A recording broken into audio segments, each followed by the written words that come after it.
નમસ્કાર, હું ડૉક્ટર હેમલતા પરમાર, કઠોદાર પ્રાથમિક શાળા. આ રમતનું નામ છે મને શોધ. આ રમતમાં વર્ગ અને વર્ગમૂળ, ઘન અને ઘનમૂળ, અવયવો વગેરે જેવા એકમો શીખવી શકાય છે. આ રમતમાં બાળકોને વર્ગ અને વર્ગમૂળના કાર્ડ પહેરાવી સામસામે ઊભા રાખવા અથવા ઘન અથવા ઘનમૂળના કાર્ડ પહેરાવી સામસામે ઊભા રાખવા.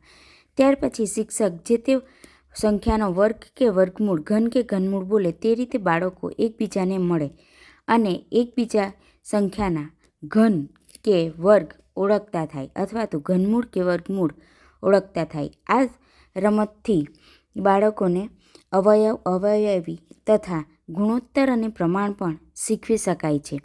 આ રમતમાં બાળકોને વર્ગ અને વર્ગમૂળનું દૃઢીકરણ અને મૂલ્યાંકનનો મહાવરો થાય છે. આ રમત દ્વારા બાળકો સરળતાથી ઘન અને વર્ગ યાદ રાખતા શીખે છે.